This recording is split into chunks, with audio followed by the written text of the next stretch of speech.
Hello, I'm Geetika. Today I'm going to tell you a story of Pinocchio.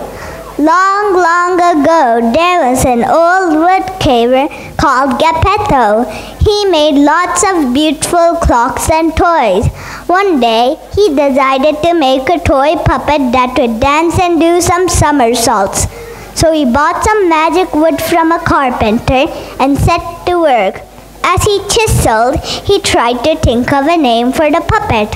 "What about Pinocchio?" he cried out loud. "Yes, that's the lucky name." The old man finished the puppet and looked into his eyes. They were moving. Then the puppet kicked Geppetto's nose. "That's no way to treat your father," shouted Geppetto. But the cheeky little puppet didn't understand. It jumped out of the bench, put one foot in front of the other, and ran outside. Geppetto chased Pinocchio. A policeman saw Geppetto chasing Pinocchio and thought that he was causing trouble, so he took him away. Pinocchio went back home laughing and thought it was all a good joke. "Listen to me," warned the cricket. "Boys who turn against their parents will come to no good. If you run away again, you may catch donkey fever." But Pinocchio refused to listen. Pinocchio found something to eat and fell asleep in front of a fire. His feet started to smolder, but Geppetto had been set free just in time to save his puppet.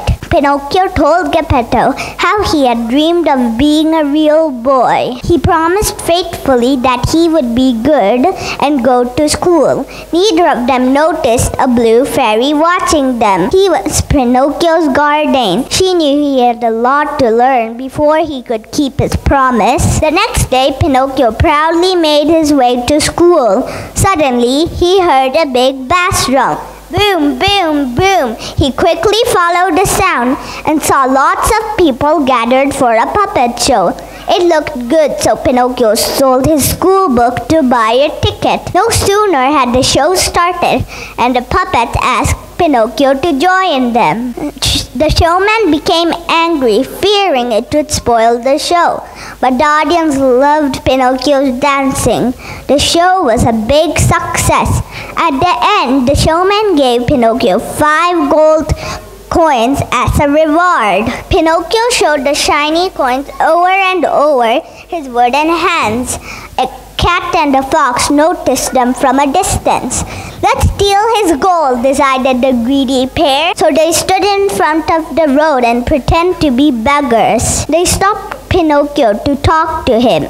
But when Pinocchio wasn't looking, the fox slung a sack over the puppet's head.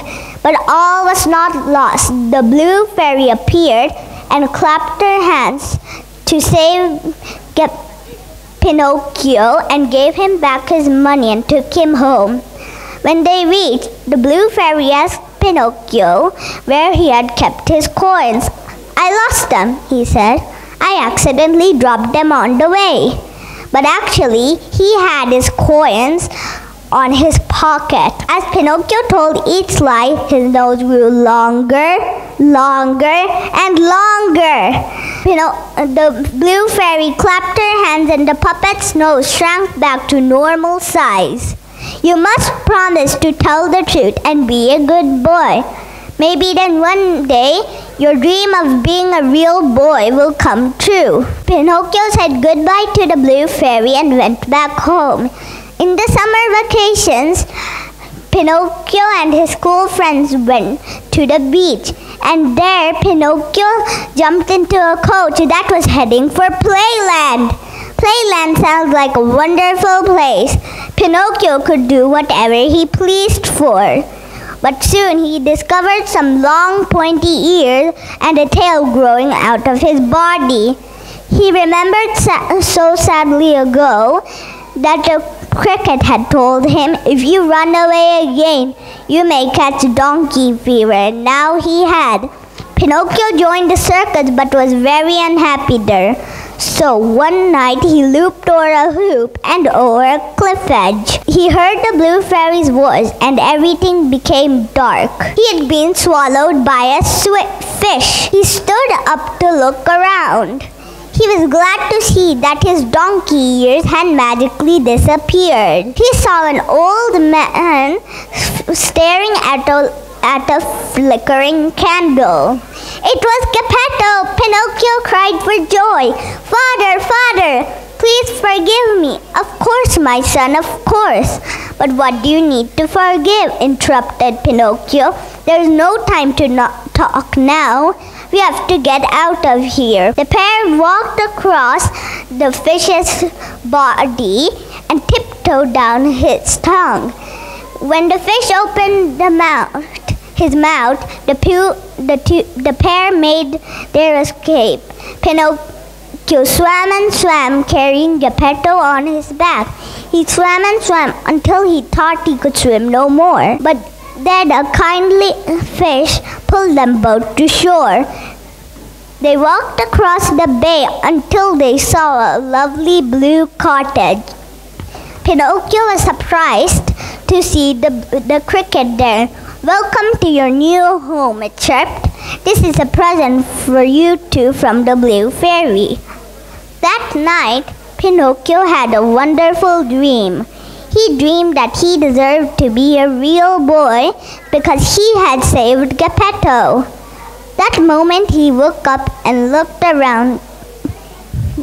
He saw a puppet hanging lifelessly over a chair. Then he peered down at himself.